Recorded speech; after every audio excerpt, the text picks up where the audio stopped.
그 다음에 먼저 할 게 환경 설정 파일을 좀 바꿔볼 거예요. 우리가 지금 기본적으로 제네레이트 해버리면 application.properties라고 하는 곳이 있을 겁니다. 파일. 어디 있냐면 src 밑에 메인 밑에 resources라고 있을 거예요.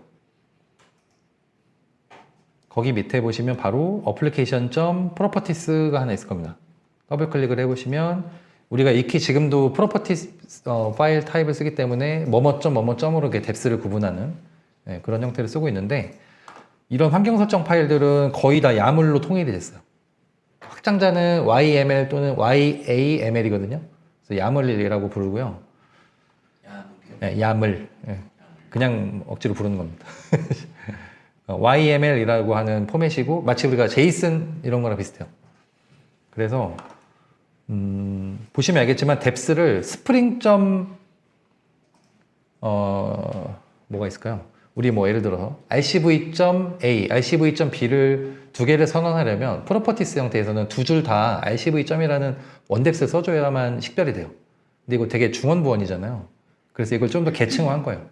뎁스별로 쓰는데 공백이 되게 중요합니다. 야물에서는 한 칸도 안 띈 게 무조건 루트예요. 제일 첫 뎁스고, 그 다음 뎁스는 줄을 바꿔서 두 칸을 띄워주는 거예요. 이게 룰이에요. 그죠? 그리고 첫 번째 뎁스의 프로퍼티명 다음에 콜론을 붙이는데 여기는 공백이 없습니다. 그리고 콜론 다음에 하나의 공백이 있어요. 그럼 이해되시나요?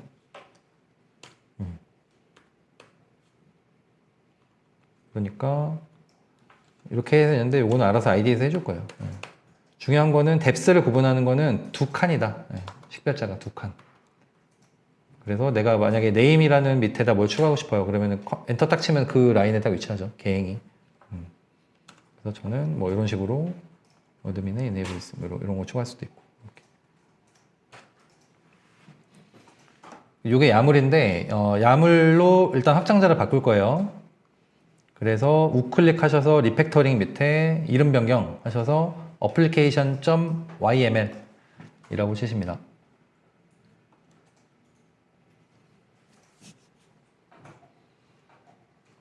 나중에 여러 가지 프로퍼티를 관리해 보시면 이 야물이 훨씬 편해요. 읽기도.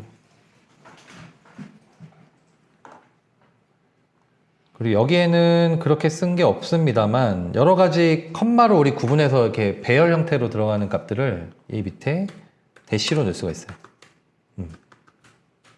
이런 식으로. 이러면은 복수가 되는 거예요. 뭐뭐 컴마 뭐뭐 컴마 뭐뭐 컴마를 그냥 대시로 구분할 수가 있어요. logging.dd가 되는 건가요? 어디요? 방금 하신 게? 요 값이.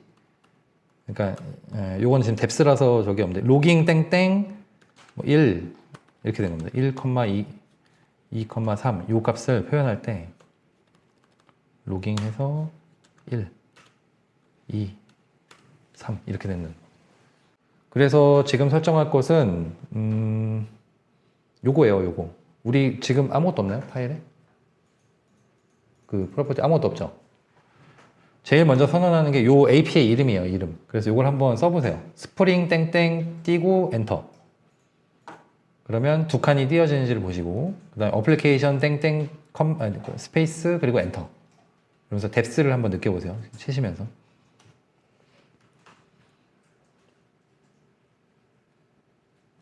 요게 프로퍼티식으로 하면 spring.application.name 이렇게 되는 거죠.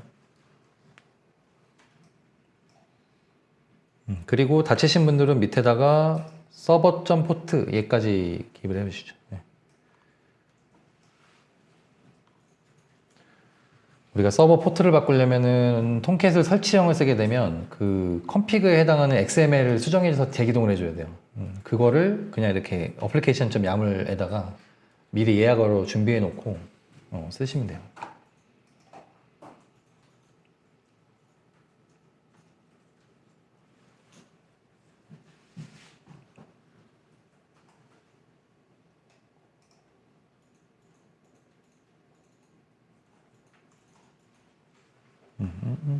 참고로 제가 이렇게 설명할 때 이게 뭔가 길어질 것 같아서 노션 페이지에다가 제가 거의 다 완성해 놓은 어플리케이션 야물을 올려놨거든요, 오늘. 그래서 여기 가보시면 제가 파일을 지난주 거 여기 어플리케이션.야물하고 docker.compose 이건 아직 다음 주에 할 것 같긴 한데 이렇게 누르셔가지고 다운 받으셔서 그 복사해서 쓰셔도 돼요. 이렇게. 근데 지금은 처음 해보라고 하는 이유는 그 콜론과 띄어쓰기를 좀 한번 느껴보셔라라는 취지고, 앞으로 이제 실습관에 뭐 하세요가 많은데 복잡하고 긴 게 많으니까 그래서 노션 페이지를 가신 다음에 지금 제가 알려드린 spring.application. 요거 말고 자, 이름 설정하셨을 거고 서버 포트 설정하셨을 거고, 그리고 밑에서 위로 올려보면은 로깅 설정이라고 하는 옵션이 있을 거예요. 요거를 지금 미리 하시죠. 이건 복사하세요. 총 3가지입니다. 교환에 있던 거 왓스 설정하고 스프링 설정 말고 요 로깅 설정이라고 하는 요 부분을 뒤에 가면 하라고 했는데 미리 해놔도 되거든요. 복사하세요. 이거 다 못 치잖아요. 복사해서 어플리케이션.야물에 붙여 넣으세요. 뭐 여건이 안 되시는 분은 꼭 복사해서 넣으실 필요는 없습니다.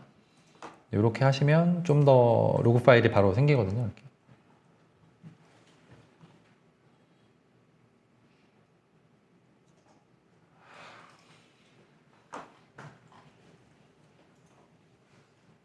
자, 로그에 대한 포맷도 어플리케이션.야물로 가능한 거예요. 그러니까 자주 쓰기 때문에 이런 것들로 예약으로 왔고, 로깅이라는 거 밑에 캐릭터 셋 정의해 주고요.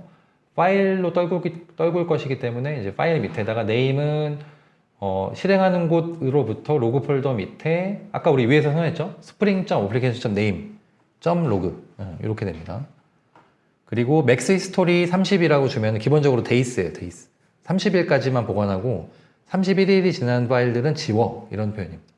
그러면 굳이 우리가 내려가서 로그 정리 안 해도 30일치만 보관되는 거예요. 그런 개념이고요. 그 다음에 로깅을 하는 패턴입니다. 뭐 날짜에 시간 타입 포맷 그리고 하이라이트라는 절을 주면 밑에 뭐 로그는 뭐 여기 지금 써놓은 색깔 그런 식으로 좀 나오고, 여기 지금 색깔이에요. 색깔.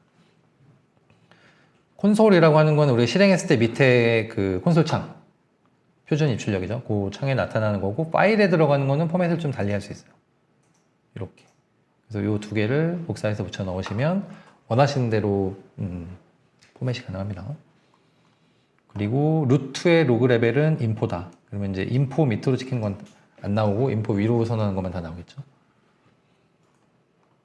뭐 이런 식으로 좀 그냥 설정 형태로 그냥 쓰시면 돼요. 로그에 대한 설정도 원래는 막 뭐 붙인 다음에 log4j에 XML 열어가지고 파일은 이렇게 하고 막 XML을 선언하는 이런 것들이 있었을 건데, 물론 그렇게 하셔도 됩니다. 그렇게 하셔도 되고, 간단하게 사용하실 거면 이 정도만 해도 충분히 쓰시는데 무리가 없습니다. 이렇게 하시면 30일간의 로그가 자동으로 보관이 됩니다. 됐죠? 자, 그리고 이제 패키지 구성을 미리 해볼 건데요. 우리의 루트는 com.benit.study라고 우리가 정의했던, 아티팩트까지 정의했던 거기가 베이스 패키지 루트예요. 거기 밑에다가 첫 번째 뎁스로, 지금도 그러한데 이제 업무의 약간 이제 원뎁스 그 정도 수준을 우리가 패키징을 하고 있죠. 그래서 여기서는 공시의 자동화라고 하는 게 그냥 타이틀이에요. 실제 타이틀이라서 오토메이션이라는 이름으로 베이스 패키지를 한번 만들어 보겠습니다. 만드는 방법은, 자, 메인에 자바 컴의 베니트 스터디까지 오셔서 우클릭, 새로 만들기 밑에 패키지, 이런 식으로 해서 만들어 주시면 돼요.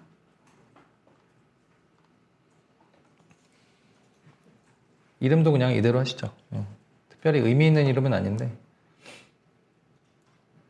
뭐 예를 들면 공시다 그러면은 뭐 서치 뭐 이런 식으로 이제 이름이 처음에 들어올 수도 있겠죠. 서치 이렇게 들어올 수도 있고, 공시 승인이다 그러면 뭐 어프로벌, 뭐 디스클로저 어프로벌 이런 식으로 들어올 수도 있고.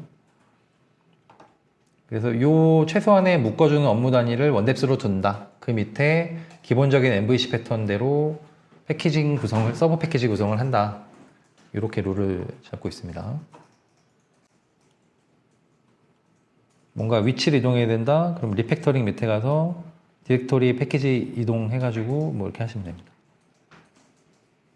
이제 업무 밑으로 비즈니스 밑으로 쭉 이제 묶여 있는 겁니다. 3티어가. 지금 아마 다른 데가 있을 거예요. 액션스. 액션 따로 서비스 따로. 그렇죠. 네, 그렇게 돼 있죠 지금. 그래서 비즈랑 그죠? AP랑 비즈 이렇게 하나로 묶여 있고 액션스가 따로가 있고 약간 이런 구조인데 걔네들을 한 군데 모아놓는다고 생각하시면 돼요. 그래서 컨트롤러라는 패키지 밑에는 당연하지만 컨트롤러 자바 파일이 들어올 거예요. 그러면 없어지는 것이 그 우리 스트러처 쓸 때 액션스 밑에 XML 같은 것들. 얘는 이런 URL을 매핑 룰 같은 거 그런 것들에 대한 설정 파일이 하나도 필요 없습니다. 어노테이션 지난주에 우리 짜보진 않았죠? 네, 지난주에 말씀드렸다시피 뭔가 컨트롤러 또는 레스트 컨트롤러라는 어노테이션만 써주면 바로 URI까지 쓸 수가 있습니다. 그런 식으로 컨트롤러가 들어와 있고요. 지금 우리 비즈랑 APP로 분류되는 녀석이 APP가 서비스 개념이에요. APP가 서비스 개념이라서 서비스 레이어 보이시죠? 맨 하단에. 그리고 비즈라는 레벨이 DAO랑 똑같아요. 데이터 액세스 오브젝트. DAO랑 같습니다. DB에 대해서 접근하거나 꼭 DB가 아니어도 돼요. 뭐 파일 IO가 될 수도 있고. 데이터에 접근하는 객체를 DAO. 우리는 지금 비즈 이런 레벨을 쓰고 있고 APP에서 그래서 비즈 여러 개를 호출해서 하나의 서비스를 묶거나 이렇게 하고 있죠. 그래서 걔네들이 서비스 레이어라고 이제 보시면 돼요. 그렇게 생각을 해보시면 되고, 자 그럼 DTO는 뭐냐?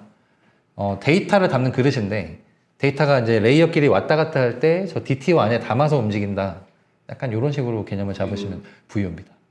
VO인데 정확하게 의미적으로 들어가면 VO와 DTO는 좀 달라요. VO는 뭐 이렇게 동적인 메소드도 좀 존재하고 약간 의미적으로는 조금은 다른데 그냥 그것을 나눠서 쓰다가 어차피 크게 보면은 이제 한 부모에서 나온 개념적인 것들이라서 저희가 그냥 DTO라고 그냥 칭하기로 했어요. 근데 이제 코딩을 좀 해 나가다 보니 약간 리퀘스트 속성에 들어오는 DTO가 좀 존재할 수 있을 것 같고 검색 조건 같은 거죠. 시작일, 종료일, 그리고 이제 내어주는 거 있죠. 내어주는 건 아무래도 좀 DB의 컬럼이랑 좀 많이 동기화가 되겠죠. 뭐 공시의 제목, 공시 등록일자, 그 다음에 뭐 누가 썼는지 회사명 이런 것들은 다르잖아요. 객체가 서로. 그래서 리스폰스 객체와 리퀘스트 객체가 좀 크게는 그 밑으로 나뉜다. 이제 그런 개념 정도로 접근하시면 될 것 같아요.